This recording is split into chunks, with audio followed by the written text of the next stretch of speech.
good afternoon to our sports fans in Port Harcourt. My name is Sopriye Godwin Jaja. You just watched highlights of the Golden Eaglets match against Burkina Faso. Burkina Faso shocking Nigeria there 2-1 to book a place in the next World Cup coming up later this year. And Golden Eaglets of Nigeria will not be going to the FIFA World Cup. That's our menu today. We'll take a look at the Golden Eaglet. We'll discuss the Golden Eaglet, and of course, we'll also take a look at African football. Al Ahly have one step in the finals of this year's CAF Champions League. And of course, we'll also take a look at Kana FC. We have the technical director with us in the house to talk about this one. And we'll look at the preview of this week's English Premier League. My guest in the house, former Sharks player, Sharks skipper, former Rangers International of Enugu skipper, Eimba, Congo, Lobby, Gateway. And he's played with so many clubs in Nigeria. His name is ex-Super Eagles player, Sam Ledo. Thank you very much. It's a pleasure having you in the studios. Yeah. So Sammy, you watched the Golden Eaglet there, playing against Burkina Faso. What happened? What's your thought about the Golden Eaglet of Nigeria? This is a tournament that will be dominating. Yeah, the team is a good team. Yeah, and I was following them right from when they started the first match. Nice team, good potential the Nnduka Ugbade have there. But I don't really know what happened in the last match they played. They were, at the time, they were so relaxed, everything was flat. It was after those second goal that they came up and we started seeing that Nigeria fighting spirit. But generally, I will go back to the drawing board as we normally say and start afresh again. I don't know if the right techniques was not being put there by the technical staff, but all around the game, they did well and they tried. All right, we're going to throw the lines open today. You can call us 0902 331 9362. You can speak with Sam Ledo, and of course, you can also contribute on the Golden Eagles of Nigeria. The second question I'm going to ask him here is, Nnduka Ugbade, do you think we should give him a second chance, a second bite of the cherry? And for our viewers also, you can also call us and share us your thoughts. Do you think the NFF should stick around with Nnduka Ugbade as the coach of the Under-17 setup after losing out to Burkina Faso? 0902 331 9362. The number will be on your screen very shortly. So the question is, Golden Eaglets are out of the World Cup and no semi-final places. Do we stick around with Nnduka Ugbade again? Yes, my thought, we have to stick around with him. He's just starting. This is his first major assignment, so to say. But he's actually been working with some of the coaches. He worked as assistant to Emmanuel Munike and then former coach. So he knows the setup. Yeah, this one is bringing him to the limelight. National team on the 17. And for me, I would like him to still carry the team along. Let's give him a second chance. And for Nigeria, we have this mentality of not giving somebody the second chance. He might not do well initially, and going forward, he will peak. So he has a good crop of players potential-wise, and if he has a second chance, they will do better next time. All right, if all these can just put the number so you can call us. Nnduka Ugbade, he's won the World Cup before, so he has experience. But so many people say that this Nigerian team, were they lucky against South Africa? They weren't. They worked for it. They worked for it. Coming from behind, to win that match was not something that's that easy. So they really worked for it. But I really don't know why they were so relaxed in this last match they lost. They felt maybe what they call they underrated the Burkina Faso, and that was why we saw what happened. At the time when they knew that they are in for business, the time has gone. So they worked to that match against South Africa. All right. Good afternoon. Hello. All right. So 0902 331 9362. That's our number. So you were a player before, and as a footballer, what do you think we should do with this crop of players? Because a lot of them will be so disappointed. Yeah, what they need now is they have to refresh their psyche. Yes, they didn't do well, they will be down. What the government need to do, or their handlers need to do, is to motivate them, encourage them. They are still way time ahead. They are young. They are still learning. So they just need a good motivation from the handlers, and whoever person that is taking care of them to give them that side so that tomorrow they can pick from where they ended today. Okay, let's look at the results because Golden Eaglets are not the only team that are out because they also the host Morocco knocked out Algeria, and Algeria, the host of this tournament, Morocco, they got beaten by Morocco by 3-0. So it's been a very exciting tournament. The Moroccans also. Did you watch the Morocco match any? Yeah, I watched a preview of their last two. They beat Golden Eaglets also. Yes. They're a good side. I am giving it to them to be in the finals. Hello, good afternoon. Sorry, please, when you call, turn down the volume of your TV set when you call. The question is, Nnduka Ugbade, should Nigeria give him the second chance as the Golden Eagle coach? Yeah. So you say that we should stick around with Nnduka Ugbade despite losing out to Burkina Faso. Yeah. Hello, good afternoon. Good afternoon, sir. Yeah, your name and where are you calling from?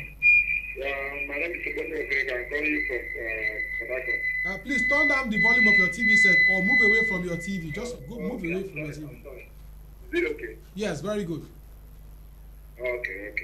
So do we? For my own solution, it should be given the second time because they tried. This is just the first one. This is just the first attempt. They should give him the second chance. He will do better. Okay, so Nnduka Ugbade should be given a second chance.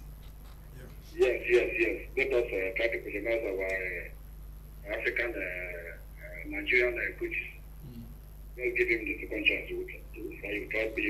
Are you people giving him a second chance because of the name? Because it looks like because he's won the World Cup before, a lot of people are saying, look, let's give him a second chance. Is it because of the name or because the team was good? Was it? It's not because of the name. It's because of if you watch the first attempt, I think he tried. Not because of the name. All right. I think he tried. Right. So let's give him a second chance. Thank you. Okay.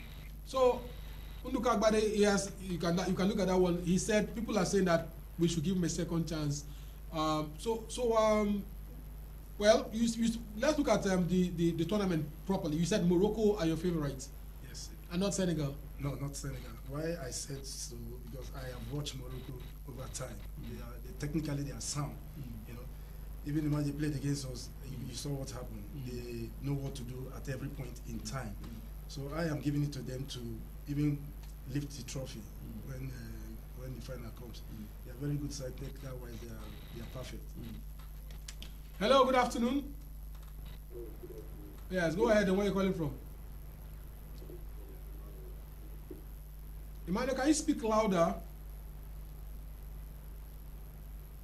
All right. So, okay. So let's hear from you. 0902 3319362. Golden Eagles of Nigeria knocked out of the CAF Under 17 Nations Cup. But let's look at something that happened yesterday. The CAF Champions League first leg semi-final has been played, and Al Ahly of Egypt, they did the impossible. They went to Esperance, they went to Radis, and trust Esperance. It was Esperance by 3-0. Let's take a look at the highlight between Al Ahly and Esperance first leg semi-finals of the CAF Champions League.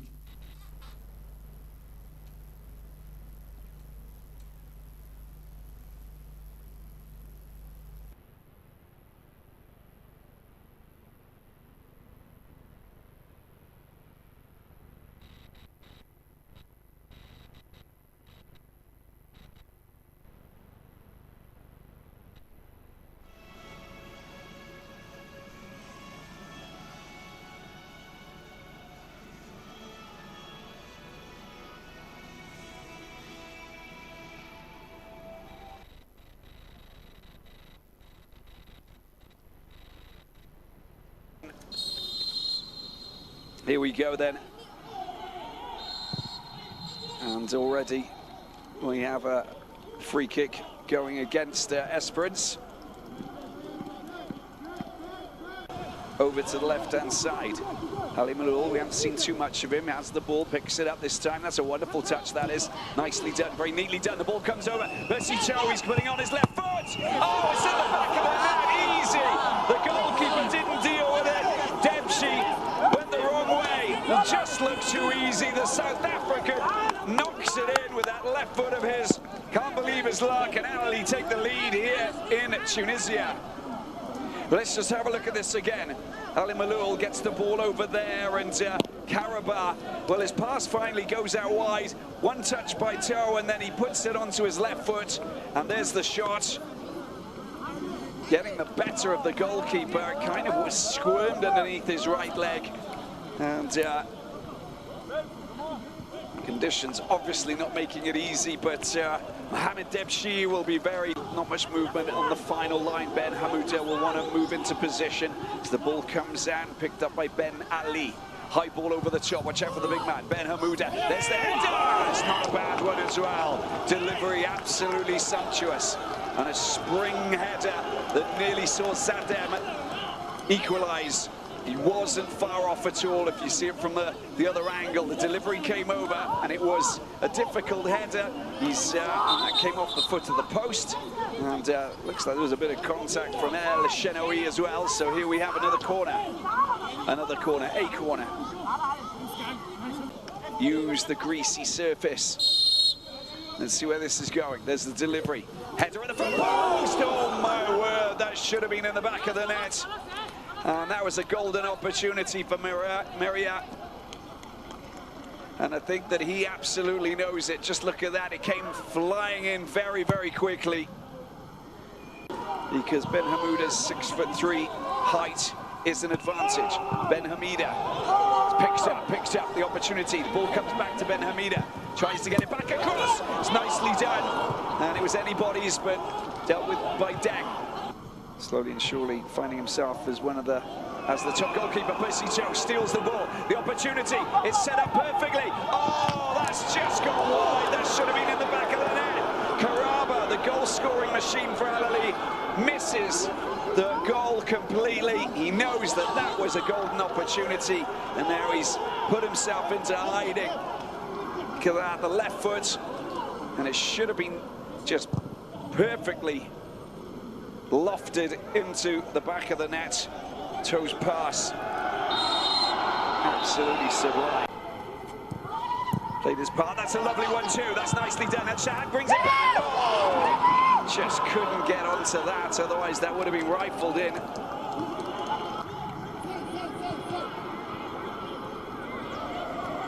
Five minutes to play. Tugai picks up in the midfield. There's the long-range shot. It's a rocket shot from El Shahad. And I think that he knew that it was just not dipping enough. He hit it well. He struck it well. But he just couldn't get his knee over the ball as it rose quite high above the woodwork and away from the target.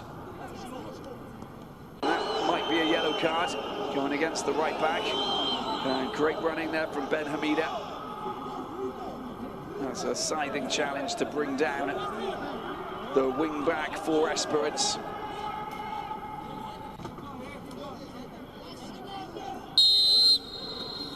Good green smooth kick into the penalty box, and Shenoui gets a little tap to it, parries the ball away, gets up with a bit of a limp, a little bit of pressure there. Koulibaly going into position to try and meet that. 2 minutes of added time, so they get another corner. Find the back of there, get an equaliser, potentially a winner, who knows. Here we go, it's second half for this semi-final here at the Stade Olympique de Radez. That's good work, very good work. Oh, the touch was just not good enough by Fatih. Fatih is lofted over. There's an opportunity there, but it just it wasn't pounced on. Zadem was in a good position. Maria.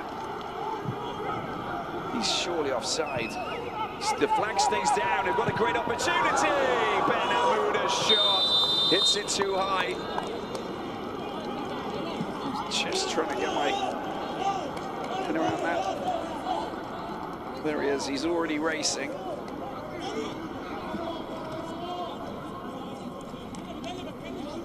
Into the challenge. Long ball up to Percy Chow. He's got a little bit of support if he can get the pass over. And he tries to get a shot in. What's he going to do now? He's made a bit of space. His shot does come in. Look at that. Oh, how composed is that man, Percy Chow. Brilliant play. Deals with the defence in a big way. before firing into the back of the net to beat Mohamed Debshi. And Percy Tau is the man of the moment. Let's just have a look at this. He's way onside. Karaba's just to the left side of him. Defenders going in, going out. Gets past that man Tugay. Tugay, little step, and there's another defender coming back. That touch and that beautiful rocket shot into the corner. It's a sumptuous drive. One touch, teeing it up, and then the perfectly driven left-footed shot, driving it into the corner to beat Debshi, and there he does have his second goal tonight. That is marvellous from the South African. And it's that man's name there. Sito. Benali, that's a nice delivery. The header wasn't bad either. She couldn't get it on target. Downward header there by Ben Hamouda. And Nabil Malul itching to see a response. That was a fantastic cross from Ben Ali. He's going to latch onto this as Zadem and Dieng have a little fallout. Here is the delivery. It's Anis Badri. And an overhead opportunity. Tipped over the bar. Well, that was acrobatic at its best. That would have been one almighty goal. Look at Hani. Goes down, in fact, but that's a brilliant overhead. It really is. That was going in. The acrobatics. Gets shots in just on the edge of the penalty box or within. Koulibaly loses possession. Good work from Atia. Here they go, Aliou Deng. Now there's lots of options. Percy Tau on the right-hand side. El Shahat here. El Shahat, can he get the ball across? That is ideal! Oh, what a goal! Karaba gets his goal! Sumptuous counter-attacking from the Red Devils. And they really have sharpened their claws. El Shahat's pass was perfectly poised, perfectly positioned. And there you have it. They have not just composed as that man, Percy Tau. Brilliant play. Deals with the defence in a big way. Sammy, you played against them before in the CAF Champions League, right? Before firing into the back of the net to beat Mohamed Debshi. Percy Tau is the man of the moment. Let's just have a look at this. He's way onside. Karaba's just to the left side of him. Defenders going in, going out. Gets past that man Tugay. Little step, and there's another defender coming back. That touch and that beautiful rocket shot into the corner. It's a sumptuous drive. One touch, teeing it up. And then the perfectly driven left-footed shot, driving it into the corner to beat Debshi. And there he does have his second goal tonight. That is marvellous from the South African. And it's that man's name there. That season, that year. Abutrika was there, and Al-Shamal, one of their central defender, the Fenga, yeah. They had a good squad there, and we had our own too, good players and Rangers too that were ready to die. Like our slogan normally says, never say die. That's the slogan of Rangers. So we did edge them out in that year's Confederation Cup. This other one they're playing to this season, they're doing well. They're a good side. I watched their first match, coming up till this stage they got to semi-final. One step to the finals. I'm giving it to them. I don't see any team that will stand in their way. Hello, good afternoon. Yeah, hello, good afternoon. Your name and where you're calling from? My name is Ben Kimani, I'm calling from John. All right. Yeah. Information reaching me right now. The NFF has started coach Nnduka Ugbade. They started this before. So are you saying they should sack him or they should keep him? He has already been sacked. That means, has he been sacked? That's what he said. Yes. Okay, I will confirm. I will cross-check if Ugbade has been sacked, because this is a live program. I will confirm if he has been sacked, and then we can talk about this one. So, if he has been sacked, do you think it's a right decision for him to have been sacked? For me, I would say it's the right decision.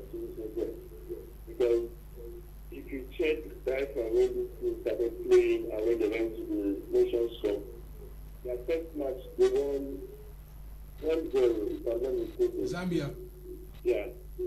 How can a coach, a CAF and a FIFA licensed coach say in the good time that the day Nigeria scored was an offside?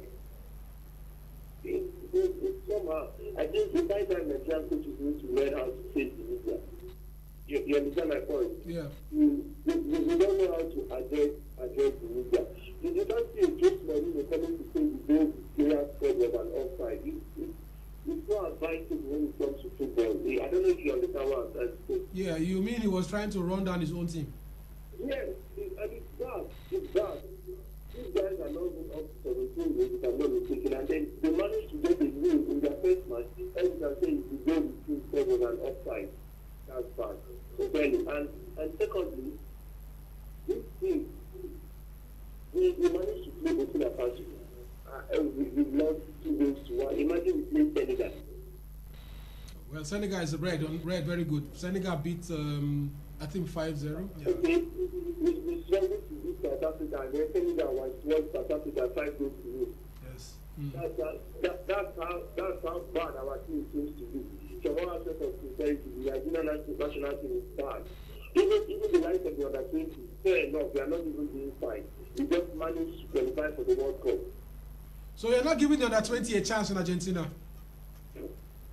Really, I don't even think Nigeria will qualify for the group stage. I know what I'm saying. Not that I'm trying to win the country back. I'm also a footballer. You understand?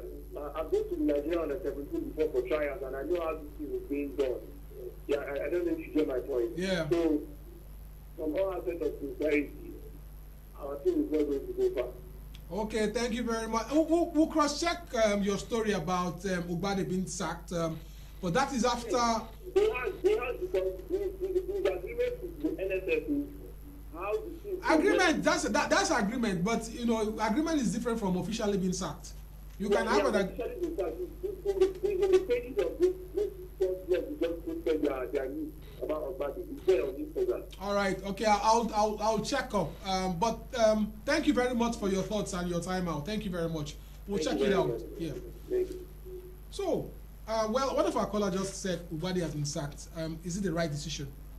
No, like I said earlier, it's not the right decision because he's just starting. He has groomed these players over time, and they have known him. He has known them. If you sack him now, bringing a new tactician will take another time to build, you know, to get familiarized with them and to do your thing. So for me, they wouldn't have sacked him if the story is correct. They have allowed him to give him a second chance and see how he progressed with the team and improve on where he stopped. Hello, good afternoon. Hello. Good afternoon. I wanted to play the match between Man United and the Wolves, please. Okay, we'll see if we have enough time for that. So let's talk about the Super 8 now. We'll look at Premier League shortly, but let's look at Super 8 because your team, Kana FC, they are very much interested in the Super 8. So tell us about Kana FC. What's the position of Kana FC now? You are the technical director and the coach of that side. Yeah, the team is based in Buri, outskirts of Port Harcourt, under Kana local government, sponsored by the amiable local government chairman, Dr. Barry Ere Thomas.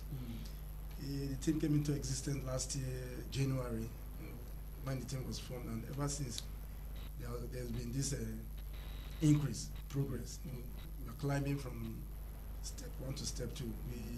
Last year we engaged in the River State FA Cup, got to the semi-final, and currently we are participating in the NLO League, Nationwide League 1. That is our status for now. So far so good. Is a team of young players and is a grassroots team. We are trying to encourage these younger ones to showcase their talent and see how they can move from where they are to the bigger stage. Does your local government chairman come to watch football? Yeah, he has passion for the game. He even played, even if he didn't play to our own level. Yeah, but he played during his time, even in university days too. He played in the school team too. So that was why he came with this vision of bringing this team up and called me to come and help him engage. Do you have a stadium in Kana? Yeah, Or do you play in Buri? We played in Bori in the Polytechnic field, Kent Poly. It's a mini stadium, so to say. So that's where we play our matches. Okay, let's take a few calls that I want to speak with you. Good afternoon. Good afternoon. Can you move away from your TV set a little bit, please? All right, go ahead. Yeah, go ahead. Can you hear me? Yes, we can hear you. Okay, my name is Malak. Calling from Port Harcourt. All right. And I want to say something about Nigerian game. Okay. Golden Eaglet. Yes, it's a fight game. Okay.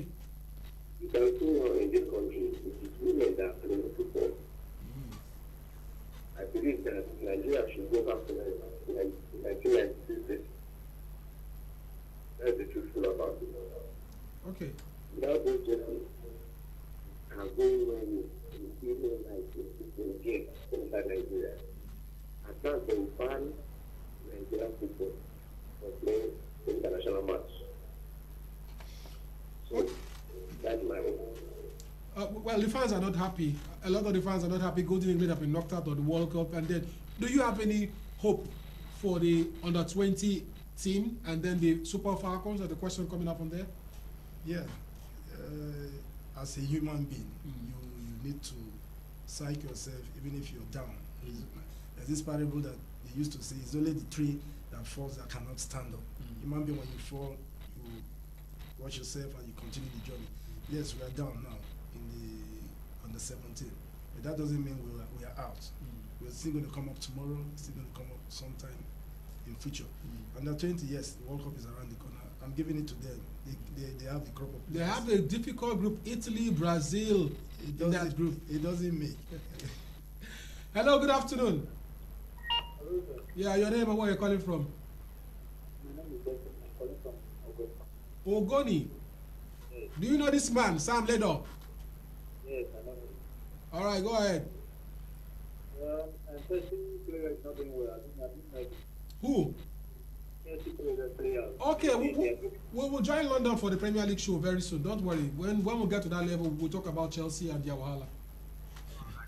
Thank you, sir. All right. Okay, so I think Singler's already ready. Let's join our guys to give us a Premier League update from London.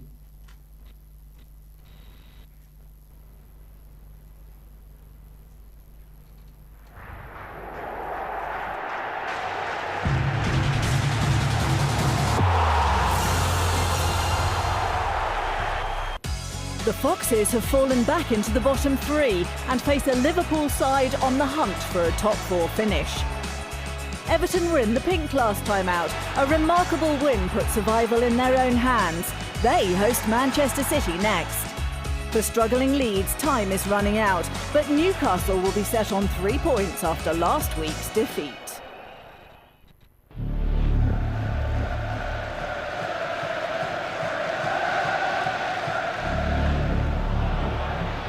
Given away by Ndidi.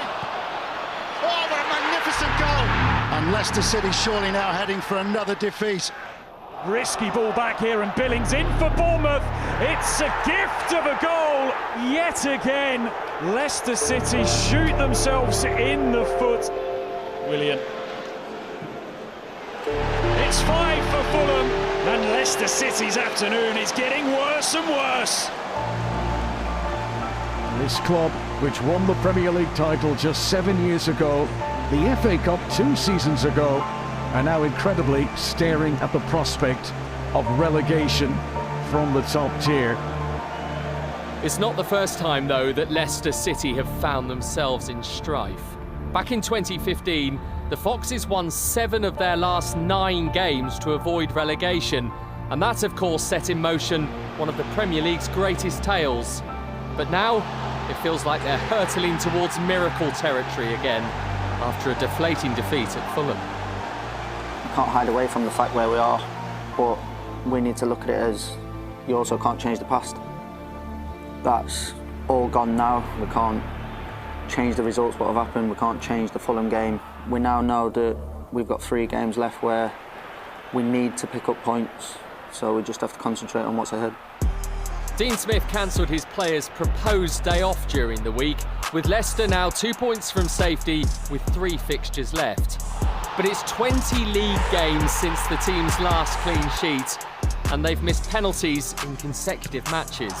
Confidence appears thin, and next is Liverpool, who are still in touch with the top 4. The key is to have, as many of your players getting 7 and 8 out of 10s.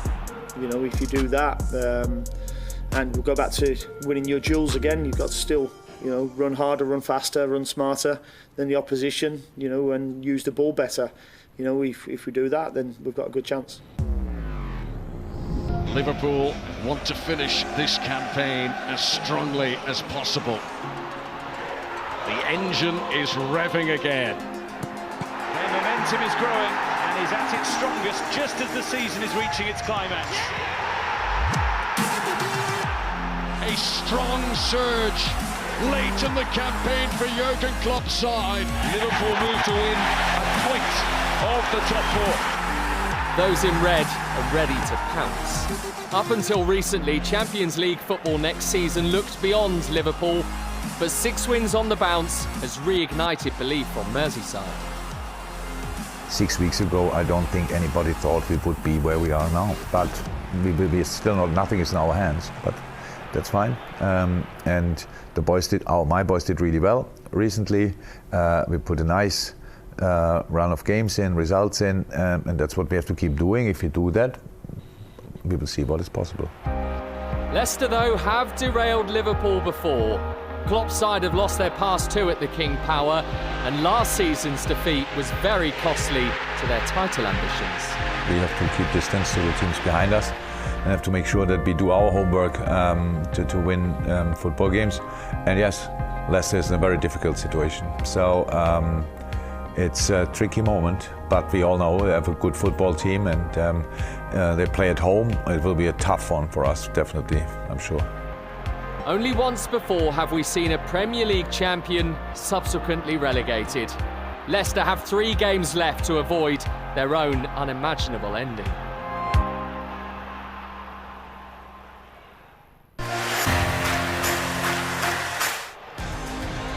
A magnificent day for Everton.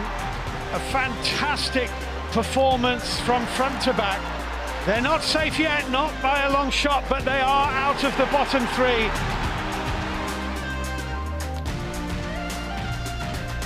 Sean, thank you so much for speaking with me today. I just want to take you back to Monday because we have to talk about it. Your team's performance on the night was pretty good, wasn't it? It was incredible. Yeah, very pleasing against a team that are high in confidence and having a great season. Expectation changes, when you go into them places, because you need a win, you need a performance, you need the points, but also, against them sort of sides, it's not an easy task, and when they're free flowing almost, so to go there and deliver such a powerful performance and the way the lads delivered it is very pleasing. We had a steady point at Palace without playing fantastically well, and then took a really important point actually at Leicester. This is a big game. But the performance was right there. It was a really powerful performance, and arguably you could suggest that we would have won or could have won. But then to go again and take that into the Brighton performance was really, really pleasing. Quite brilliant from Dwight McNeil, who must be, in a strong field, Everton's man of the match. I've always believed in him. I've always believed in him as a player and as a person. I've told him that many, many times. I think sometimes he puts a lot of pressure on himself, and to take that pressure off and go and play with the freedom he played with the other night is very pleasing to see, because we want him to do that. He'd had a few question marks when he got here, but people forget he's sort of been brought up in Burnley years, and then you come to a big move to a big club like this, it's a change, and it sometimes takes a bit of time to adapt, and it hadn't gone as well for him. And then when we came in, maybe that bit of familiarity, maybe that little bit more belief in the fact that I'd worked with him as a youngster. All these things go into the melting pot. And I must say, he's been terrific since we got here. I want to pick out Dominic Calvert-Lewin because I was at the game and I felt like that was the fittest he's looked in ages. How did you see his performance? Yeah, it's been a real challenge for him. He's had a tough time of it, and a real challenge for me actually holding him back, because I just felt that he'd maybe come back a bit too quick in the past. And I felt, after looking at his stats from a couple of years ago when he was really flying, I explained all this to him, so he won't mind me explaining it to you, but I said to him, look, these stats are really, really strong stats about his physical performance. I know he can play, I know he can score goals, his actual physical performance. And I didn't think he was there. People are pushing me then, going, you got to get him. And I went, no, he needs to be right. I just know it in my heart, he needs to be right. And the Palace game, he kind of felt his way into it, and he's got stronger since. He's a good player, and he's come back at a time that's important to him, but important to us as well. The points reach their expected destination, and the number they need for the title is down into single figures. How do you stop a team that have been so brilliant across the whole season? Look, it's difficult, and I'm certainly not going to tell you. No, you know, yeah, look, is it they're similar a to fine the Brighton side. game? Yeah. No, they're a fine side. They're a fine side. They've got a top manager, top everything, really. You know, I mean, let's have it right. It's about delivery of our performance, and sometimes, you know what, you need them to have a soft one. You might need referees' decisions, you might need them to have a quiet one, and you play very well. That's just the nature of the league, but we still have to demand a lot of ourselves, and I think that's what I've been constantly talking to the players about, our demand. You know, go and make things happen. That's a big thing for me. Goodison Park, for my 6 seasons here, always have been so difficult, all the time, for the environment, and now for his momentum. From Sean Dyche always is a front foot team, and yeah, the end of the season is a really final for us, so I want the team just focus in this game. Burnley asking some questions now. Goodmanson coming around the back, and he scores. They've hung in there, and they're now rewarded. Now, when you were the Burnley manager, obviously coming up against Pep Guardiola again, when they hit 100 points in the 2017-18 season, you got a point against them. What can you take from that, if anything? I think it's all about, you know, taking it on, and that's a constant for me. You've got to understand the way the team plays and the tactical understanding. But you've got to have freedom to go and play, and I thought we did that very well against Brighton. I know Man City are an even more powerful team than them, but the mentality was right and the performance was right. You're going into these last 3 games with it in your hands, and that's important. You're not relying on anyone else now. We're obviously in a false position, but that's been created from our own situations. We've got to correct that, and that's what we're looking to do. You want to win by design, and that's what we're trying to achieve. That's what we're looking to achieve, and that's what we've done so far. But it's not an end story. You know, we've got to get to the end before we can reflect on it. Sean, thank you so much. It's been a pleasure, and good luck for your final 3 games of the season. Thank you.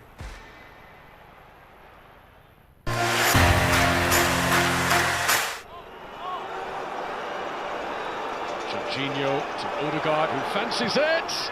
What a strike from Martin Odegaard! They believe the title is not done and dusted yet. Mikel Arteta's men are refusing to fold. Arsenal have won back-to-back matches since their defeat at the Etihad and are just a point behind Manchester City. Any misstep from the defending champions and the Gunners will pounce. That's assuming they don't stumble themselves in the final 3 games. I believe in our qualities, I believe in every player, and I believe when you win games you will have better chance of winning the next one because your confidence level is high. So I think we have to try and be ourselves and try and play the Arsenal way, and try and, whenever we do that, we are able to beat anything. McNeil has a little look up and smashes in a 5th, and they've blitzed Brighton here in spectacular fashion. Brighton 1, Everton 5. Roberto De Zerbi.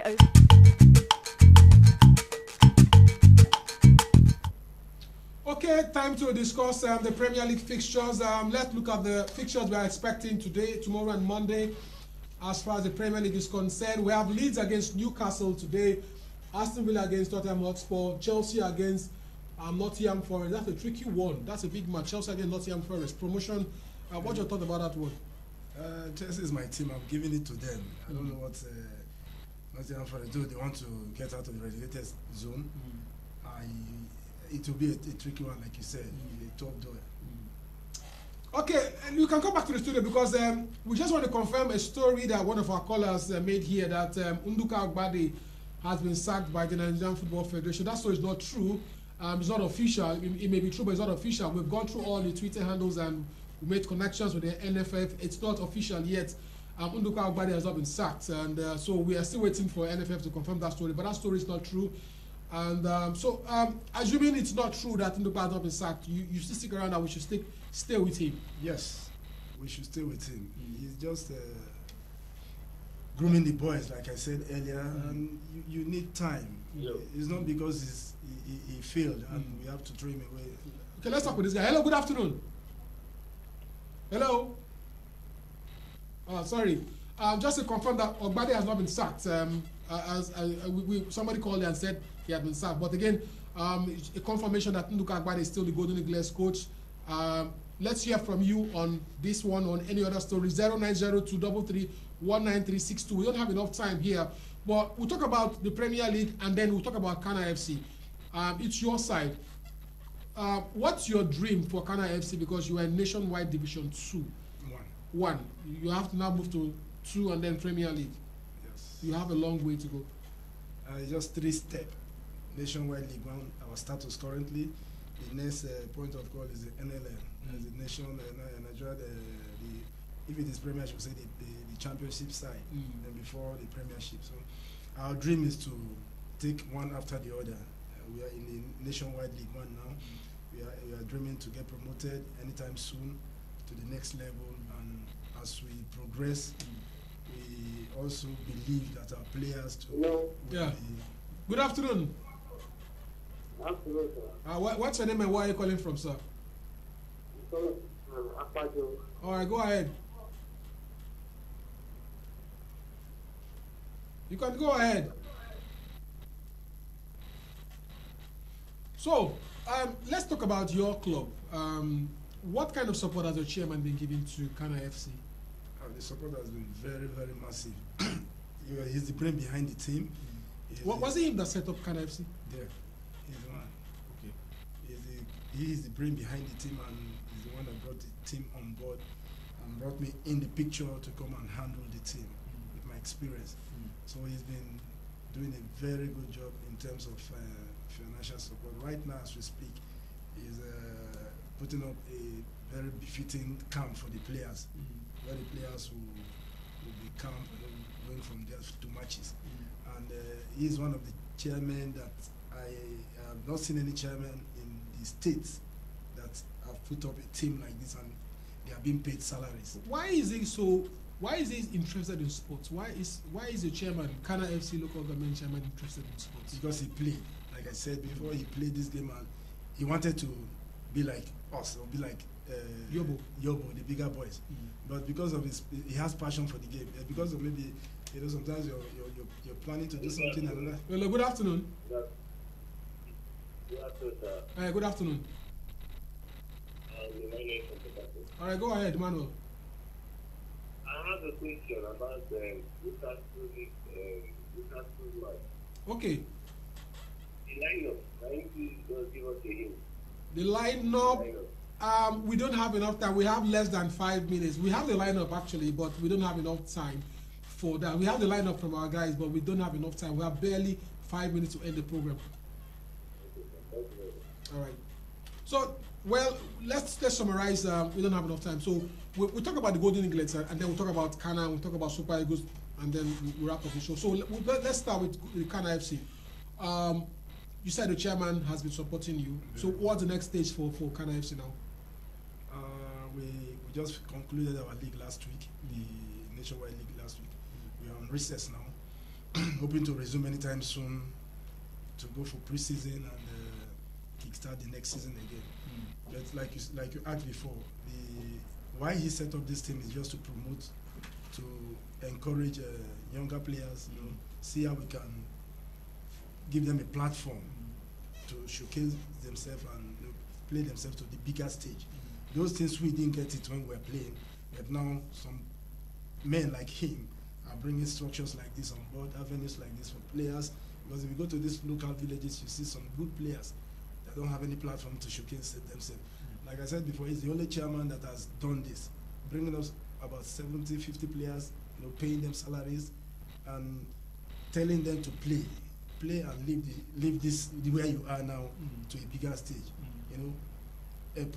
Registering them in the league, Nigerian league, is not an easy thing. I give it to him. If not for the passion he has, he wouldn't have done that.